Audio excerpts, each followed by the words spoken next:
ya que estoy acá, he traído algunos, no, para quienes no lo tienen. Y bueno, ahora quiero también, a los 25 años, el libro tiene 24, decirte que realmente el libro, lo he vuelto a leer hace unos días otra vez, y el libro no tiene ni una sola palabra que yo haya colocado.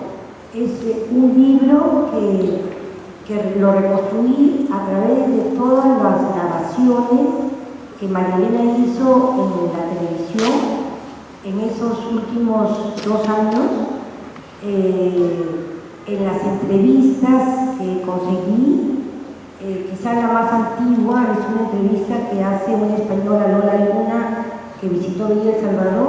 Miguel Almeida, que anda por ahí, se debe acordar de ella.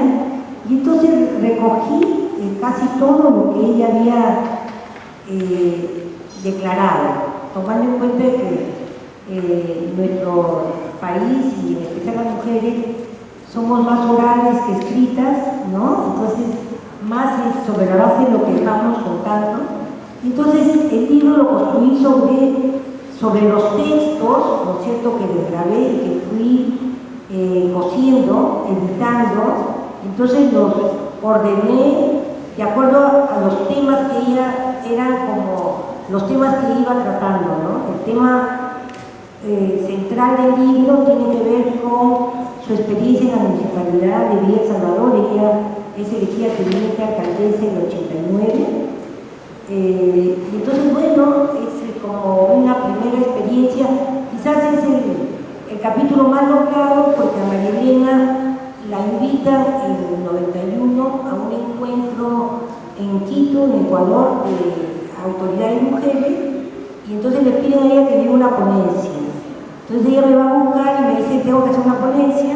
Le digo: bueno, habla, y yo te grabo, te desgrabo, y sobre lo que tú estás planteando armamos la ponencia. Entonces, quizá era lo único del libro que está más trabajado, en la ponencia que ella presenta en Ecuador, y donde resume, ¿no es cierto?, las cosas que ella innova en la municipalidad de Villa El Salvador.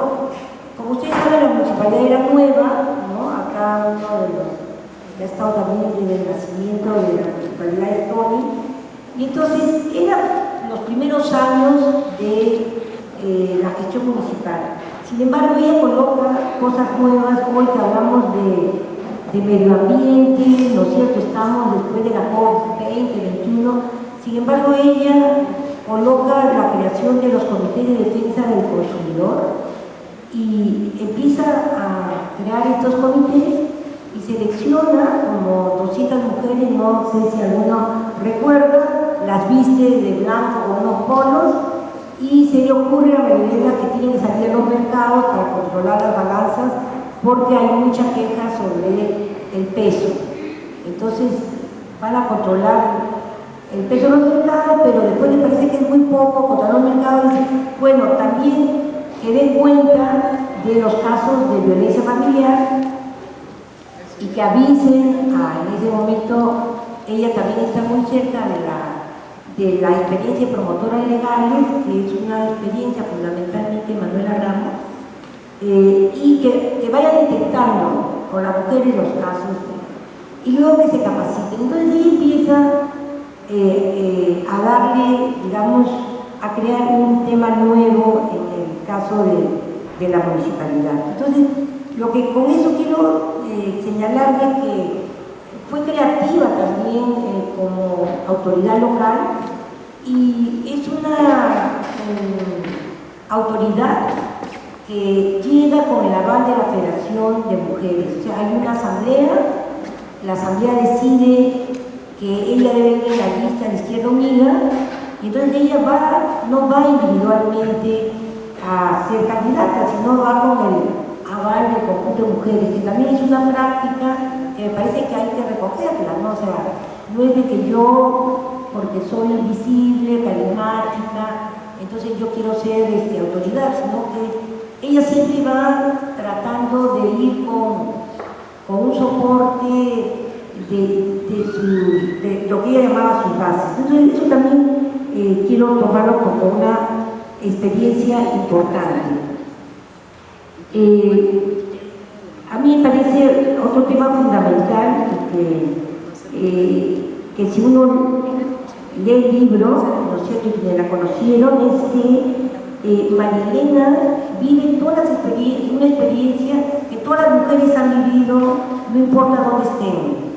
O sea, me refiero que ella, por ejemplo, está también en el libro, ¿no? Ella es una madre adolescente, ¿no? Entonces, ella sale embarazada, y entonces esta es una tragedia, como a todas las miles de embarazadas adolescentes que tenemos en el país. Entonces, en principio ella no quiere casarse, entonces la mamá va a hablar con Gustavo Pinetti y él está contento de casarse, pero ella no está convencida, está embarazada, pero no de casarse. Entonces, finalmente ella se casa, ¿no es cierto? Entonces ella se casa en 1980, el 28 de marzo, ella misma cuenta en una parte de un texto que se publica antes de este libro, que ella cuando entra, que ella se casa de blanco, en la iglesia de Barranco, y cuando entra se encuentra con Milena Almeida y Josefina Bonilla.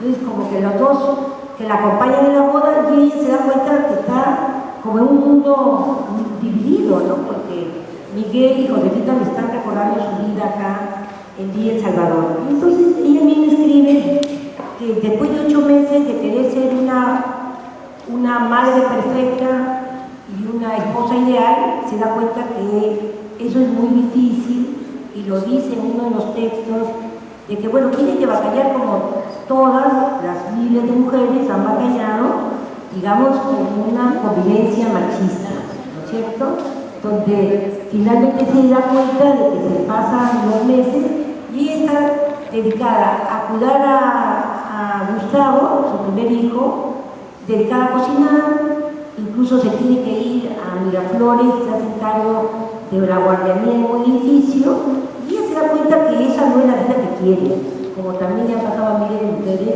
No hemos nacido pues para hacer el trabajo doméstico, ¿no? O sea que hoy, 25 años después, esto está como más democratizado en el sentido de que hay que compartir las responsabilidades familiares y que las mujeres no hemos nacido solamente para cuidar hijos y para preparar la comida y atender al resto de la familia. Entonces, pero eso es todo lo que vive María Elena. Entonces María Elena finalmente, cuando ella regresa en el 83, de esta experiencia que además le pasa como a cientos que la acusan a María Elena y a Gustavo, se pierde, rompen el edificio y las acusan de ladrones.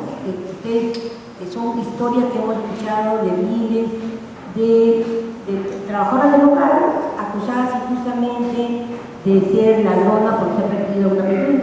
Ella aprovecha que la acusan, no a ella, sino le dicen de que sus parientes que le venían a visitar se han robado la ropa. Entonces ella reacciona, se pelea con el edificio y se tiene que regresar a la otra de esa villa, a la casa de su mamá.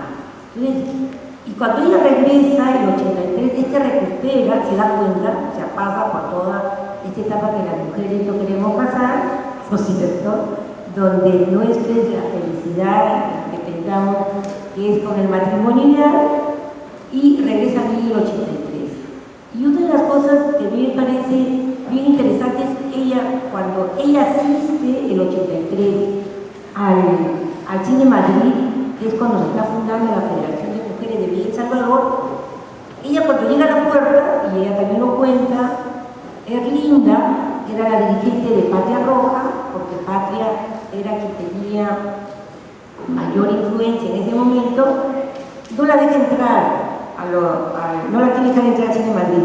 Pero ella, como venía con el apoyo de varias mujeres que en esa época se había constituido la defensa de los árboles, de la reforestación en Villa y del Club de Madre, finalmente, ¿no es cierto?, pelean para que su nueva líder, que acaba de empezar a hacer vida política en esa parte con las mujeres, entre. Y efectivamente, durante el desenvolvimiento de lo que crea la FECOMUVES, Erlinda misma le propone a María Elena ser la secretaria de organización, ¿no es cierto? O sea que en una carrera vertiginosa, en el 83, ella es la primera presidenta, es Erlinda, si no me equivoco, Tony es Erlinda Muñoz, tú te debes acordar más, y Ella luego llega posteriormente, el 86 y el 88, a ser presidenta, ¿no? Y luego cuando ella es elegida de alcaldesa, ya no es presidenta, ¿no es cierto?, ha dejado, es una asesora. Yo quiero esta vez colocar un poco en el sentido de María Elena más humana, ¿no? O sea, en el sentido de que todo el proceso que todas las mujeres han vivido de cómo salir del espacio privado al espacio público, a ella le cuesta con Gustavo, le cuesta con los hermanos, ¿no es cierto? Y además hay otro aspecto que yo quiero recordar. María Elena ingresa a la Universidad Garcilaso de la Plena, como todos los sueños de esa época. La familia Moyano quiere que sus hijas vayan a la universidad, la que ingresa es ella, ingresa a sociología. Entonces, cuando ella está embarazada, no solamente pierde el trabajo, sino también deja la universidad. Entonces, también lo que quiero decir es cierto, es todo lo que dice Tony, pero además también quiero decirle que ella tenía estudios universitarios, ¿no es cierto?, incompletos. Pero lo que quiero decir es de que sí estábamos frente a una persona que había adquirido, incluso por cuenta, que estando en la universidad va a un curso de materialismo dialéctico, ¿no es cierto? Entonces estamos hablando de una persona que sí tenía un nivel de conocimiento que se lo da el poco tiempo que está en la universidad. Esto lo quería compartir con ustedes. Y otra parte que también quiero compartir es esta parte que María Elena sí tenía vínculos con casi todas las organizaciones de mujeres, además de las que ha señalado Tony, ¿no? Ella guarda una estrecha relación con las promotoras legales de Manuela Ramos, que hacen el trabajo que después termina en la Comisaría de la Mujer, y con Flora Tristán, ¿no es cierto? El primer programa, hay un programa de capacitación que se inicia con Blanca Ibarrucía y Gloria Tejada, Gigi Sedalanos, Lizzie Howard, acá en El Salvador, que dura varios años, y uno de los temas centrales que quizás María Elena sí engancha es en la capacitación sobre la educación sexual. En esa época no hablábamos de derechos sexuales y reproductivos ni lejanamente, pero nosotros hablábamos, sobre todo Blanca Ibarrucía, era una argentina que había venido de producto del exilio, era mayor, era psicoanalista, psicóloga, ¿no? Entonces ella daba las clases de sexualidad. Entonces tenía todas las mujeres ahí en las escaleras donde está ahora el municipio, y ellas eran de las clases que María Elena y toda esa generación de mujeres, yo creo que disfrutaron mucho, ¿no es cierto? Porque este descubrimiento de su cuerpo, de su sexualidad, estoy hablando de hace más de 25 años, estoy hablando que hace 25 años, porque estoy hablando de hace 27, 28 años, como también todo este sector de mujeres también fue pionero en esto de la recuperación de su cuerpo, de su sexualidad, no solamente sus derechos, ¿no? Sino, y esto era muy alentado para María Elena. Entonces también lo quería compartir, y también el trabajo de Calandria, ¿no es cierto?, que hace en esos años aquí, y que, por mencionar algunos, seguramente había muchas más ONGs, sobre todo de los grupos españoles, de las españolas y españoles que estuvieron acá, pero ella era muy abierta en Villa, y era que mientras más organizaciones viniéramos a Villa a colaborar con las FECOMUVES, con las CUAVES, con lo que sea, nosotros siempre sentimos que estábamos acogidas y que formábamos parte también de lo que María Elena estaba construyendo. Otra cosa que también quería compartir a propósito de lo que dice Tony, yo quería, ya, así chiquito nomás, les quiero hacer un recuento rápido en qué contexto también se da el asesinato. Miren, el 11 de agosto del 91 asesinan a Juana López, dirigente del Vaso de Leche, del Callao. Estamos hablando de agosto. El 9 de septiembre es el atentado del centro de acopio acá en Villa El Salvador. El 26 de septiembre es la gran movilización contra el hambre y el terror, que es la foto que está acá atrás, y que quizás está la foto de María Elena con el micrófono, pero al costado está la Emma Hilario, que era la dirigente de comedores, también muy reconocida en ese momento, y que tiene un atentado el 30 de diciembre, pero se salva del atentado y luego sale al exilio en Costa Rica y nunca más vuelve al Perú. Entonces, lo que quiero decirles es como que, digamos,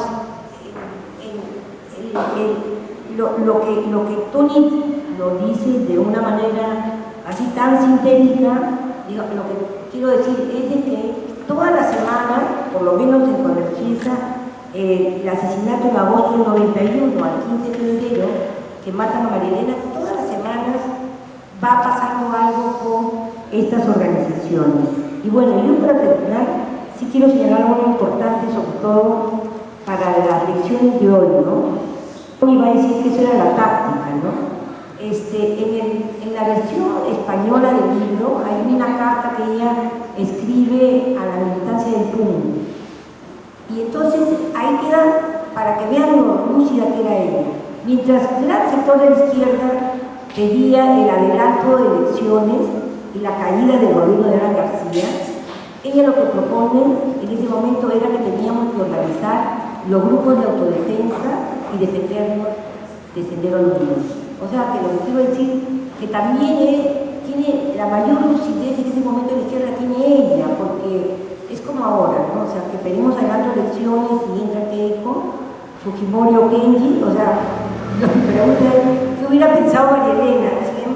Y María Elena en ese momento, cuando gran sector de la izquierda está pidiendo la caída de Alan García, el adelanto de elecciones, ella dice, no, lo que tenemos es que enfrentarnos a Sendero Luminoso y autoorganizarnos, ¿no? Entonces también quiero con esto decirles de que fue también, además de carismática, muy analítica en las tácticas, ¿no es cierto?, y en el análisis político de esa época, de esos años y la violencia de género propuesta. Bueno, lo que quiero decir es de que la primera ley de violencia doméstica, así se llamó, violencia familiar, violencia doméstica, es del año 91 y es quien aprueba precisamente es el Congreso, la Cámara de Diputados del Congreso, que es el Congreso que Fujimori cierra. Y en el proceso de esta primera legislación que hay, que es lo único que se puede discutir, porque no es que no nos dábamos cuenta que había violaciones, violencia sexual, pero digamos el único punto de acuerdo en ese momento era que se legislara en la vida privada la violencia doméstica, o sea que había un sector que decía que el Estado no debía interferir en lo que pasaba en la vida privada de las personas, o sea, la importancia de ese primer debate que María Elena sí forma parte y que se hacen reuniones en Villa para conocer el proceso que estaba teniendo esa primera ley que se aprueba en 91, diría hasta donde está el debate en 91, María Elena participa, no hablábamos ni de género en esa época, solamente hablábamos de violencia familiar y violencia sexual. Y la otra pregunta es, ¿qué cree que hubiese pasado si María Elena estuviera con nosotros? Bueno, yo creo que estaría con nosotras, pero seguramente estaría aquí con Tania y con Marisa Glave en la representación parlamentaria.